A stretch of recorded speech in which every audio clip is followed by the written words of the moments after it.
আচ্ছা, পিসিআর বা polymerase chain reaction এটা কিছুই না, এটা হচ্ছে জাস্ট ফটোকপি মেশিনের মতো অনেকটা। আমরা যেরকম ফটোকপি মেশিনে একটা পেপার ঢোকাই, তারপরে হচ্ছে ওই ফটোকপি মেশিনটা পেপারটারে কপি করে অনেকগুলো কপিতে পরিণত করে, ঠিক পিসেরটা ওইভাবে কাজ করে। কীভাবে? পিসের যে মেন ৩টা স্টেপ বা অ্যাম্প্লিফিকেশনটা, ওইটা আসলে একটা মেশিনের ভিতরে হয়, ওটার নাম হচ্ছে থার্মাল সাইক্লার। ওইখানে আমরা একটা ডিএনএ, যেটা আমাদের টার্গেটেড ডিএনএ, ওই টেমপ্লেটটা হচ্ছে আমরা ইনপুট দিই এবং আমরা বিলিয়নস অফ কপি পাই। কীভাবে পাই? আমরা জানি যে যখন রেপ্লিকেশন হয় তখন কিন্তু একটা ডিএনএ থেকেই, যখন একবার রেপ্লিকেশন হয় তখন কিন্তু ২টা কপি তৈরি হয়। পিসিআরের মেকানিজমটাও ঠিক ওই রকমই। আমরা যখন একটা টেমপ্লেট দিব, ওইখানে হচ্ছে সাইকেল একবার হইলে টু দি পাওয়ার 1 বা ২টা কপি তৈরি হবে। ২বার হইলে টু দি পাওয়ার 2 বা 4টা কপি তৈরি হবে। আর সাইকেলটা যদি নিয়ারলি 30 টাইমস হয় তাহলে কী হবে? টু দি পাওয়ার 30টা কপি তৈরি হবে, যেটা ১ বিলিয়নের থেকে বেশি। এখন জিনিসটা আসলে কি? ধরলাম আমাদের একটা স্যাম্পল আছে যেখানে ভাইরাস আছে। তো লেট হচ্ছে ওটা একটা ডিএনএ ভাইরাস। তো ডিএনএ ভাইরাস থেকে আমরা প্রথমে কী করবো? ডিএনএ যেটা আছে ওটাকে হচ্ছে এক্সট্রাক্ট করে নেব। তারপরে এই ডিএনএটারই তো আমার হচ্ছে মানে আমার দেখতে হবে যে এই ডিএনএটা কার বা এই ভাইরাসটা কোনটা। তখন আমি কী করবো? এই একটা ডিএনএ থেকে তো আর বোঝা সম্ভব না। তখন আমার কী করতে হবে? ডিএনএটার পরিমাণ বাড়াইতে হবে। যেরকম আমরা ওই যে ফটোকপি মেশিনে আমাদের যে একটা নোট ছিল, ওই নোটটার কপি করতাম, ওইভাবে আমরা কী করবো? থার্মাল সাইক্লার মেশিনে ওই ডিএনএটা ইনপুট দিব, যাতে হচ্ছে অনেক বেশি ডিএনএ তৈরি হতে পারে এবং ওই ডিএনএ নিয়ে আমরা পরবর্তীতে আমাদের যে ইন্টারপ্রিটেশনগুলো আছে ওগুলো করতে পারি। এখন এটা হয় কীভাবে? প্রথমে হচ্ছে আমরা আমাদের স্যাম্পল থেকে ডিএনএটাকে এক্সট্রাক্ট করব। তারপরে আমরা আমাদের ওই যে থার্মাল সাইক্লার যে মেশিনটা আছে ওইখানে দিব। এখন আমরা যদি ফটোকপির মেকানিজমটা চিন্তা করি, এখানে কি হইতো? এখানে হচ্ছে আমরা একটা পেপার দিতাম, তারপরে এখানে ইলেকট্রিসিটি সাপ্লাই দেওয়া লাগতো, তারপরে হচ্ছে এখানে আরও কিছু পেপার সাপ্লাই দেওয়া লাগতো, এখানে কালার সাপ্লাই দেওয়া লাগতো, তারপরে কি এই অরিজিনাল পেপারটা কপি হয়ে বেরিয়ে আসতো, তাই না? তো পিসিআর মেশিনেও ঠিক সেরকমই, আমরা যে ডিএনএটা কপি করব ওই ডিএনএটা দিব, তার পাশাপাশি ডিএনএর রেপ্লিকেশনের জন্য যা যা দরকার, যেমন একটা পলিমারেজ এনজাইম দরকার, একটা পলিমারেজ এনজাইম দিব, তারপরে হচ্ছে বিভিন্ন নিউক্লিওটাইডগুলো দিব, তারপরে ম্যাগনেসিয়াম আয়ন, তারপরে বাফার, এগুলো তো লাগবে আমার রেপ্লিকেশনে। তো এই রেপ্লিকেশনের জন্য যা যা দায়ী সবই হচ্ছে আমি এখানে দিব। এখন এখানে একটা ইন্টারেস্টিং বিষয় হচ্ছে কি, এই থার্মাল সাইক্লার মেশিনের টেম্পারেচারগুলো অনেক হাই। যেমন এই যে এখানে দেখতেছি 95, 55, তারপরে 72, তাই না? এখন এই 95, 72 এইসব ডিগ্রিতে তো, এইসব টেম্পারেচারে তো আর হচ্ছে আমাদের নর্মাল যে পলিমারেজ এনজাইম এটা কাজ করবে না, কারণ ওটা তো একটা এনজাইম, প্রোটিন ইন নেচার, ওটা তো আচ্ছা, এই থার্মাল সাইক্লার মেশিনটার কাহিনী হচ্ছে কি, এখানে হচ্ছে আমার টেম্পারেচারের একটা ইস্যু আছে। এখানে যদি আমরা দেখি যে 95, 55, 72, তো এই টেম্পারেচারে পলিমারেজ যেটা আছে, নর্মাল পলিমারেজ, ওটা কিন্তু কাজ করবে না। কারণ কি? কারণ পলিমারেজ হচ্ছে একটা প্রোটিন বা এনজাইম। তো এত টেম্পারেচারে হচ্ছে নষ্ট হয়ে যাবে। এর কারণে আমরা এখানে যে এনজাইমটা ইউজ করি সেটার নাম হচ্ছে ট্যাগ পলিমারেজ। ট্যাগ পলিমারেজটা কই থেকে আসতেছে? ওই যে আমরা যে একটা হিস্টা বলে একটা ব্যাকটেরিয়া পড়ছিলাম, যে থার্মাস অ্যাকুইটিকাস, ওই থার্মাস অ্যাকুইটিকাসের যে পলিমারেজ এনজাইমটা আছে ওটার নাম হচ্ছে ট্যাগ পলিমারেজ। এই ট্যাগ পলিমারেজটা হচ্ছে আমরা ইউজ করি এই থার্মাসাইক্লার মেশিনে পিসার করার জন্য।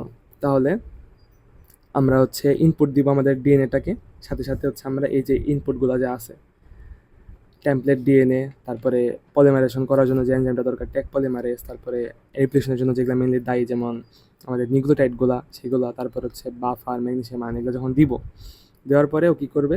যেভাবে ফটোকপি হইতেছিল ওইভাবে ও কি অনেকগুলো কপি তৈরি করবে, একটা ডিএনএ থেকে এরকম অনেকগুলো কপি তৈরি করবে এই ইনপুটগুলো যদি আমি মেশিনে দিই। ওকে, অ্যান্ড এখানে আমি কিছু স্টেপ দেখতেছি যে টেম্পারেচারে কিছু ভেরিয়েশন আছে। তো এটার ভিতরে আসলে মেন মেকানিজমটা যে রেপ্লিকেশনের মেকানিজমটাই, এবং ওই মেকানিজমের ফলে কি হয় আসলে, আমি একটা ডিএনএ দিচ্ছি এবং এটার অনেকগুলো কপি তৈরি হচ্ছে, তাহলে এই সংখ্যায় বাড়ানো, এটাকে কি বলে? অ্যাম্প্লিফিকেশন। তাহলে থার্মাল সাইকেলের ভিতরে আসলে কি হয়? অ্যাম্প্লিফিকেশন হয়, তাই না? তো এই অ্যাম্প্লিফিকেশনের 3টা স্টেপ আছে, D D A E, denaturation, annealing আর ইলংগেশন। ডিনেচারেশনটা কি? আমাদের যে ডিএনএটা আছে এই ডিএনএটা ডাবল স্ট্যান্ডার্ড ডিএনএটার স্ট্যান্ডগুলোর আলাদা যে করতেছি হাই টেম্পারেচারে ডিনেচার করার মাধ্যমে, ওটারে বলতেছে হচ্ছে আমার ডিনেচারেশন। তারপরে ডিনেচারেশন আমার হয়ে গেছে, তারপরে আমি কি করব? আমার প্রাইমার অ্যাড করতে হবে, কারণ প্রাইমার ছাড়া তো আর রিপ্লেকশন হতে পারে না। এই যে প্রাইমার যে অ্যাড করতেছি না, এটা হচ্ছে আমার অ্যানিলিং। আর ডিনেচারেশনও হয়ে গেছে, প্রাইমারও অ্যাড করা হয়ে গেছে। এখন আমি কী করবো? জাস্ট আমার পলিমারাইজেশন বা রেপ্লিকেশনটা করবো। এটার জন্য আমার কাজ করবে কি, আমাদের যে পলিমারেজ এনজাইমটা আছে, তো এই পলিমারেজ এনজাইমটা ম্যাগনেসিয়াম আয়ন আর বাফারের উপস্থিতিতে কী করবে? পলিমারেশনটা করবে। এটা হচ্ছে কি ইলংগেশন। তাহলে কি হইলো? আমার একটা ডিএনএতে আমি হচ্ছে প্রথমে আলাদা করলাম ডিনেচারেশনের মাধ্যমে, তারপরে এখানে প্রাইমার অ্যাড করলাম অ্যানিলিংয়ের মাধ্যমে, তারপরে আমি কী করলাম? ওটার পলিমারাইজেশন বা ইলংগেশন করলাম পলিমারেজ দ্বারা। এর ফলে কি হলো, একটা দিনের থেকে একবার সাইকেলটা চললে 2টা হবে, যদি সাইকেলটা 2বার চলে তাহলে কি 4টা হবে, যদি সাইকেলটা 3বার চলে টু টু দি পাওয়ার 3 হবে, আর যদি 30 হয় তাহলে কি টু দি পাওয়ার 30 বার হবে। এভাবে আমি কি করলাম, একটা দিনের থেকে সংখ্যা বৃদ্ধি করলাম। এখন এখানে আমার যার মনে রাখতে হবে সেটা হচ্ছে যে ডিনেচারেশনের সময় টেম্পারেচারটা হচ্ছে 95 ডিগ্রি, অ্যানিলিংয়ে 55, আর এলঙ্গেশন হচ্ছে 72। তাহলে আমার স্টেপগুলো হচ্ছে আমার ডিনেচারেশন, অ্যানেলিং এবং ইলঙ্গেশন, এবং টেম্পারেচারগুলো হচ্ছে 9, 5, 7, তারপরে এখানে 5, এখানেও 5, এখানে 2। এই হচ্ছে আমার অ্যাম্প্লিফিকেশন, যেটা আমার হয় কোথায়, থার্মাল সাইকেলে। আর এইভাবে আমি কি করলাম, এভাবে হচ্ছে আমি একটা ডিএনএ থেকে অনেকগুলো ডিএনএ পাইলাম। এটাই হচ্ছে আমার কি পলিমারেজ চেইন রিয়াকশন, কারণ চেনের মাধ্যমে হইতেছে। চেনের মাধ্যমে কেন হইতেছে, আমি যদি এটা অফ না করি তাহলে কি হবে, একটা সাইকেল হইয়া 2টা তৈরি করছে, সাইকেল যদি আবার রিপিট করে 2টা হয় তাহলে কি 4টা তৈরি করবে। যদি সাইকেল রিপিট করতে করতে 30 টাইমস বা 40 টাইমস হয়ে যায় তাহলে কি 30 টাইমস টু দি পাওয়ার 30, এই যে এটা সাইকেলের মাধ্যমে হইতেছে না, এটা বলা হয় chain reaction, polymerase chain reaction. এখন আমার হচ্ছে কি হয়েছে, ডিএনএটা আমি অ্যাম্প্লিফিকেশন করে ফেলছি, আমার অনেকগুলো ডিএনএ আছে, তারপরে আমার এটা কি ডিটেকশন করতে হবে না যে এটা কার ডিএনএ, তার জন্য আমার কি করতে হবে,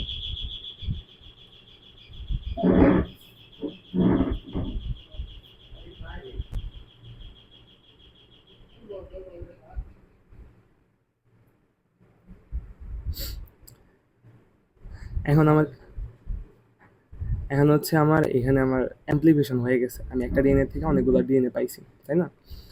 এখন এই ডিএনএটা আমার ডিটেক্ট করতে হবে। ডিটেক্ট করার জন্য আমার যে মেথডটা আমি ইউজ করবো সেটা হচ্ছে অ্যাগারোস জেল ইলেকট্রোফোরেসিস। ওইখানে যখন আমি নেওয়ার পরে আমার ইন্টারপ্রিটেশনটা কী হবে, যে যদি হচ্ছে আমি এক্সপেক্টেড সাইজে ব্যান্ড পাই তাহলে হচ্ছে আমার যে স্যাম্পলটা আমি টার্গেটের যে আমি স্যাম্পলটা নিছি ওটা হচ্ছে আমার যে স্যাম্পলটা আমি সাসপেক্ট করতেছি ওইটাই হয়েছে পজিটিভ রেজাল্ট। আর যদি কোনো ব্যান্ডই না পাই তার মানে কি নেগেটিভ রেজাল্ট। আর যদি ব্যান্ড পাই বাট ব্যান্ডটা হচ্ছে আমার নেগেটিভ কন্ট্রোলের কাছাকাছি হয়, তার মানে কি এখানে আসলে আমার টার্গেটেড স্যাম্পলটা বা সাসপেক্টেড স্যাম্পলটা নাই, বাট এখানে কোনো কারণে কন্টামিনেশন হয়েছে। মেন কথা পিসিআরের মাধ্যমে আমরা কী করতেছি, ডিএনএর সংখ্যা বৃদ্ধি করতেছি বা অ্যাম্প্লিফিকেশন করতেছি। আর এটা মেকানিজমটা হচ্ছে ঠিক ফটোকপির মেকানিজমের মতন, এবং এখানে যে মেশিনটা কাজ করে সেটা হচ্ছে থার্মাস সাইক্লার। আর এখানে যেহেতু হিটের একটা ইস্যু আছে এই কারণে যে এনজাইমটা ইউজ করা সেটা হচ্ছে থার্মাস অ্যাকুইটিকাস ব্যাকটেরিয়া থেকে নেওয়া থার্মাস অ্যাকুইটিকাস পলিমারেজ। এবং এখানে আমার মেনলি যে রেপ্লিকেশনের জিনিসটাই হচ্ছে, এবং স্টেপগুলো হচ্ছে 3টা, ডিনেচারেশন, অ্যানেলিং আর হচ্ছে ইলঙ্গেশন, টেম্পারেচারের কাহিনীটা হচ্ছে। ওকে।